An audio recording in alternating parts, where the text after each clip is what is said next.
I don't think some of you can handle what I've got for you today. We're going day 2 of creation and the parallels. This video is going to link specifically to the other series I did on the universal mysteries that we solved. You know, God declares the end from the beginning, and he already declared the end, and now he's declaring the beginning, and OMG, you ready for it? Remembering yesterday we learned what the darkness was and what the light was, and the ocean being the curse. Satan and his fallen angels got to inherit this earth because this is the corruptible earth, you get it, versus the new earth, which is incorruptible, which is Jesus's. Okay. If you're not following along, you need to start at the beginning of this playlist. And God said, let there be a firmament in the midst of the waters, and let it divide the waters from the waters. The firmament is outer space. That's what it is. OMG. So in the beginning, he creates heaven and he creates earth. We have 2 realms. Then he separates the realms. He's already separated the light from the dark. You get it? Now he's putting outer space. And in that you see the planetary procession, the Milky Way. You know, our way. Jesus is the way. And the waters that he divided were the eternal waters of Jesus and the cursed waters of Satan. You get it? And God made the firmament and divided the waters which were under the firmament from the waters which were above the firmament. And it was so. And God called the firmament heaven, and the evening and the morning were the second day. Now we're going to get into the parallels. What happened on the second day of creation? That's going to be from the year 1001 to the year 2000. Noah built an ark. And then God flooded the earth. And then the waters subsided, parted. Remembering that oil is Jesus and oil and water don't mix. And if you've got God, you're not going to mix with that cursed water.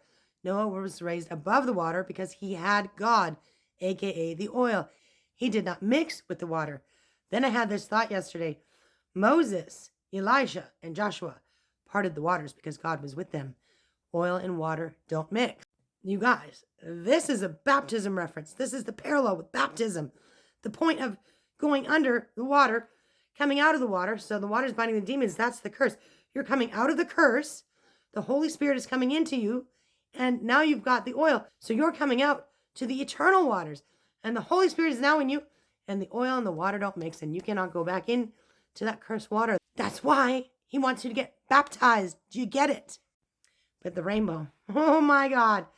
The rainbow is the firmament parallel. 1, it's reflecting the firmament. You get it? What is there? The promised land. What's on the other side of the Milky Way? This is about to get deep. You're going to need to read this with a new lens on. And God spake unto Noah and his sons with him, saying, and behold, I establish my covenant with you. Covenant? Like with Abraham? Promise. The promise is the promised land. The rainbow is reflecting the firmament, which is the Milky Way, which is the actual promise. The promise of the rainbow is the same promise that he made to Abraham, Isaac, and Jacob, you see. And behold, I establish my covenant with you and with your seed after you, and with every living creature that is with you. So this includes all animals, you guys. They're part of the promise. Of the fowl, of the cattle, and every beast of the earth, with you from all that go out of the ark, to every beast of the earth. So this promise is for everybody, animals included. So you ever wonder, are your pets going to be with you? They'll be with you on the new earth. As long as you make it, you got to accept Jesus first, you see. And I will establish my covenant with you. Neither shall all flesh be cut off. Remember cut off? Satan was cut off, fell down like a tree, you get it? To this earth anymore by the waters of the flood. So God floods the earth. That represents the baptism. Neither shall there be any more a flood to destroy this earth. The promise, the rainbow, is a promise for the final destination, which is the new heaven and new earth. And God said, this is the token of the covenant which I make between me and you and every living creature that is with you for perpetual generations.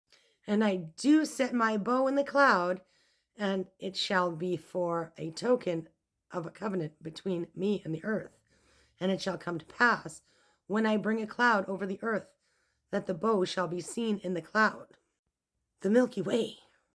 And I will remember my covenant, which is between me and you and every living creature of all flesh, and the waters shall no more become a flood to destroy all flesh. That's the curse, the water.